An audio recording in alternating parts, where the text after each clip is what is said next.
Hey, welcome back to my kitchen. It is the evening time. It's night, it's almost bedtime, and I need to get some breakfast going for tomorrow morning. So I thought that I would bring you guys along while I make some caramel iced coffee and some chocolate chip brioche buns. I'm going to start off making my chocolate chip brioche rolls. So I am going to start with a cup of warm water.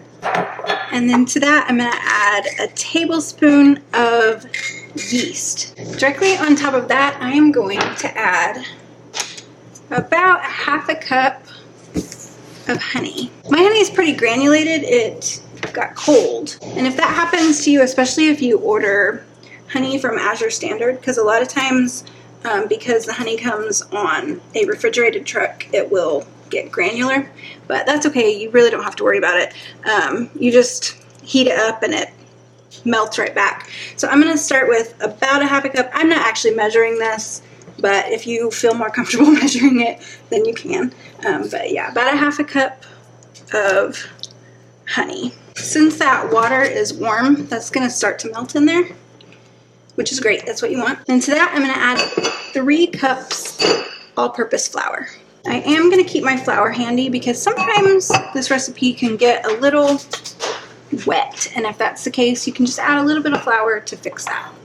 And then on top of that, I am going to add a half a tablespoon or a teaspoon and a half of salt. I'm going to put in my dough hook, and then I'm going to knead this just until it starts to come together.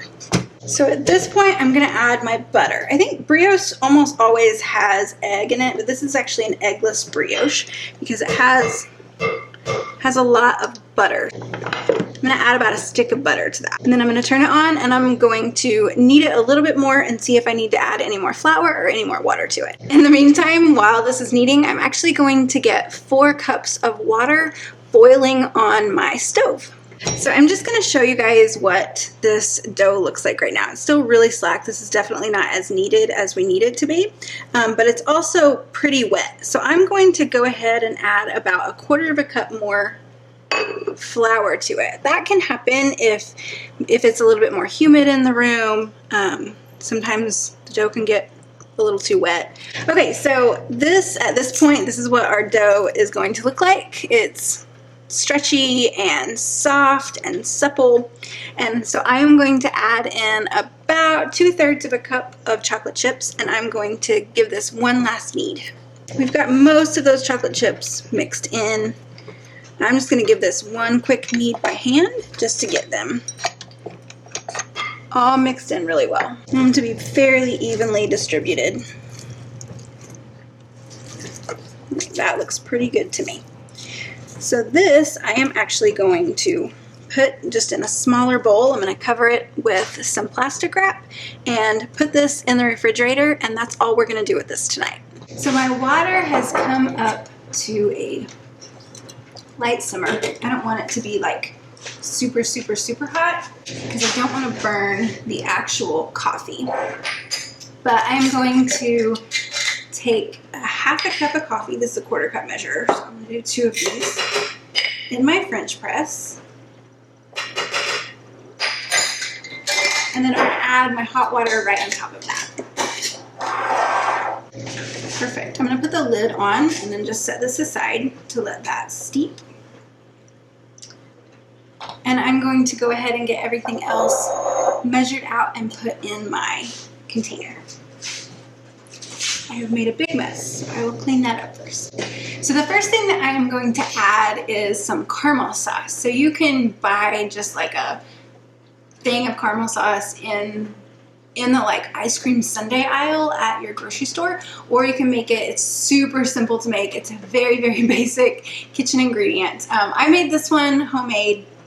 It's really quick. If you're interested in that recipe, I will post the link down below. But I do need this to be warm, so I'm going to take the lid and the ring off since they're metal, and I'm going to stick this in the microwave just to warm it up until it is pourable. While I'm waiting on my caramel to heat up and my coffee to steep, I am going to go ahead and measure out the rest of my ingredients. So I am going to do 1.5 cups of heavy cream. And I'm going to do 3 cups of milk. So this is a 4-cup measure. So I'm just going to cheat a little bit, add a little bit on top. Just a couple of minutes in the microwave and my caramel sauce is a great pourable consistency. So I'm going to carefully pour in about a 1/2 cup. That's a little bit more, but that's okay. So it's really good. And then in that amount of time, my coffee was able to steep. So I'm going to push the plunger down.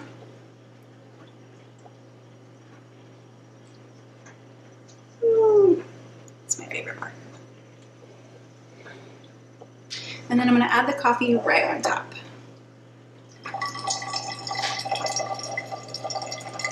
So the caramel's warm and the coffee's hot.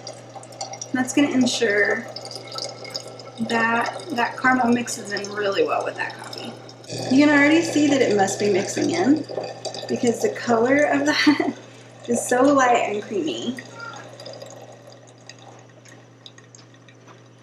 There we go.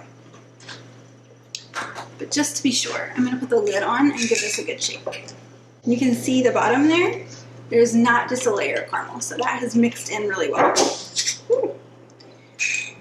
And I am going to go ahead and mix in the rest of my stuff. I'm gonna give this a shake and then we can stick this in the refrigerator and our coffee will be nice and cold in the morning for the perfect cup of caramel ice. In the morning, I pulled the bowl out of the refrigerator and I just plopped it over and split it into 8 equal sections, and then I just rolled them into like a bun or a roll and kind of flattened them out a little bit on the top. And then I set them aside to rise, and then I cooked them for about 20 minutes until they were nice and golden brown on the top and looked really good. The kitchen smelled great, and that was it. That was our breakfast. Thanks so much for watching, guys. I'll see you next time.